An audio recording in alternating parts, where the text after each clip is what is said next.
Nous avons, dans une interview, parlé du régime ivoirien. Certains Burkinabés sont montés sur leurs chevaux et critiqués. Je le dis, j'insiste et je persiste. Nous n'avons rien contre le peuple ivoirien, mais nous avons quelque chose avec ceux qui dirigent la Côte d'Ivoire.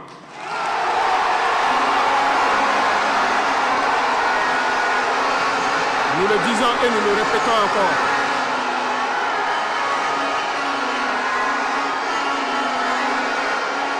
Laissez-moi vous dire quelque chose. Permettez-moi de vous dire quelque chose.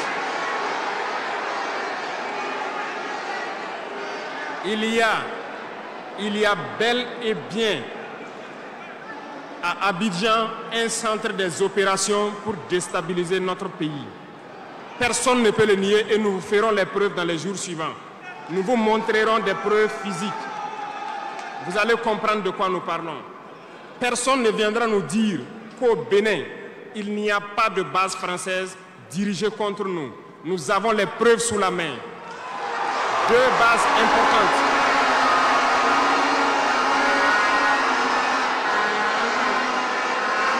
Nul ne peut le contester. Et je les mets au défi. Et nous n'avons rien contre le peuple béninois. Là, nous avons un problème avec la politique des dirigeants béninois.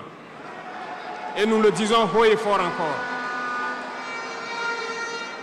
Dans cette diplomatie, nous avons décidé de dire la vérité. Il y a bel et bien 2 bases, une vers Kandi et l'autre en allant vers Porga ou je ne sais pas quelle localité. Des pistes ont été réaménagées à plus de 3000 mètres de long. Des avions atterrissent, les gens équipent et forment les terroristes là-bas. Nous avons des enregistrements audio d'agents français au Bénin là-bas qui se jouent le centre des opérations des terroristes. Ils montent les opérations avec eux. Ils les aident à se soigner. Ils font tout ce qu'il y a là-bas. Nous avons tous les détails sur eux. Et vous ne voulez pas qu'on le dise à notre peuple? On va le dire. Si vous ne le voulez pas, s'ils ne le veulent pas, qu'ils arrêtent de se comporter ainsi. C'est simple. Nous n'avons forcé personne à prendre son indépendance. Si vous décidez de rester dans votre situation, mais ne prenez pas vos pays pour en faire des bases arrêts parce que ce sont vos populations qui vont en souffrir après. Et ce n'est pas une bonne politique.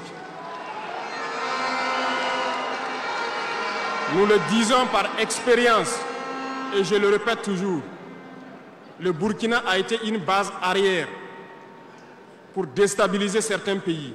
Et ce n'est pas bien. Le Burkina a été une base arrière à un moment donné pour les terroristes ici. Voilà le prix que nous payons. Donc, pour prévenir les peuples de ces pays dont je parle, doivent parler à leurs dirigeants et qu'ils arrêtent cette politique parce que ça ne les arrange pas du tout.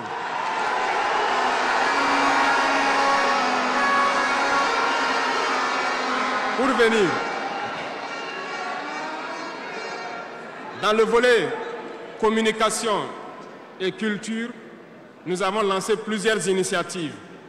Au cours de l'année 2024, vous avez pu célébrer avec nous donc, le mois donc, de consommation locale. Nous avons eu les journées traditionnelles, le mois du patrimoine.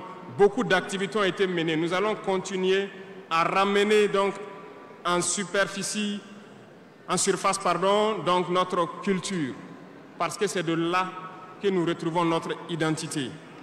Nous allons continuer des actions dans ce sens, à mettre en valeur notre culture, à mettre en valeur donc nos coutumes et à mettre en valeur le vivre burkinabé. Et nous souhaitons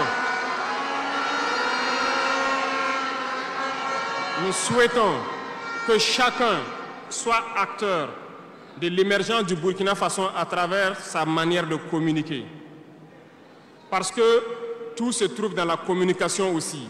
Vous avez suivi dernièrement la guerre communicationnelle qui a été dressée contre nous et ça continue, ça ne va pas s'arrêter.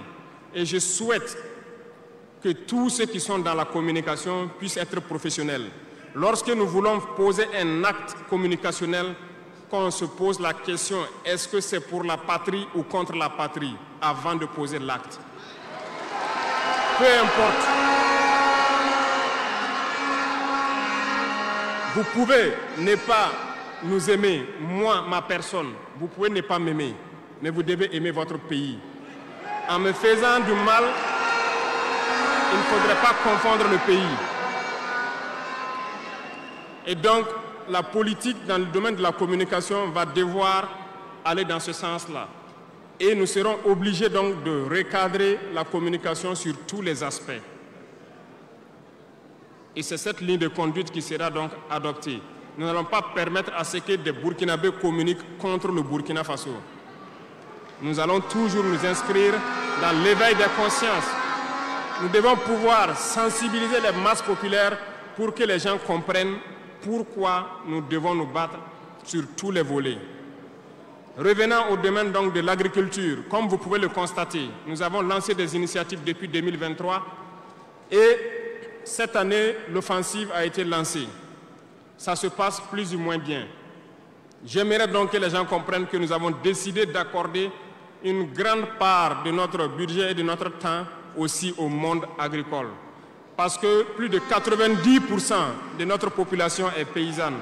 Mais pendant des décennies, ils n'ont jamais senti l'intéressement donc à leur public. Et c'est pourquoi nous avons décidé d'entreprendre un certain nombre d'initiatives, d'actes que nous posons. Nous aimerions pouvoir labourer tous les champs de tous les paysans du Burkina Faso, les donner les semences qu'il faut et les permettre de pouvoir avoir les intrants nécessaires à coût subventionné pour pouvoir nous aider dans la lutte contre l'insécurité alimentaire. Parce que l'autosuffisance alimentaire est un droit. C'est dans ce même sens que nous avons créé dernièrement l'ONBAR, l'Office national d'aménagement des barrages hydro-agricoles.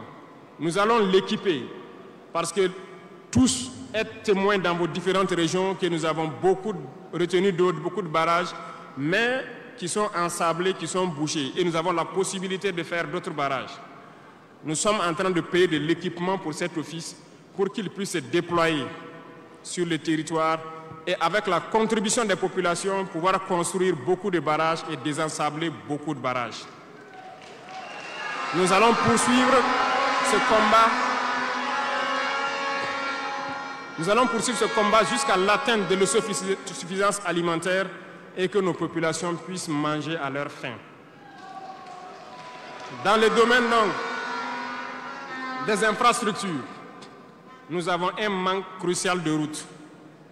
Et en faisant l'analyse, nous avons trouvé pour certaines routes des études très vieilles. Et pour d'autres, il n'y a pas d'études. Nous ne pouvons pas construire une route sans avoir des études. Les études sont préalables. Voilà pourquoi dans ce secteur, nous avons ordonné au ministère de faire beaucoup d'études sur beaucoup de tronçons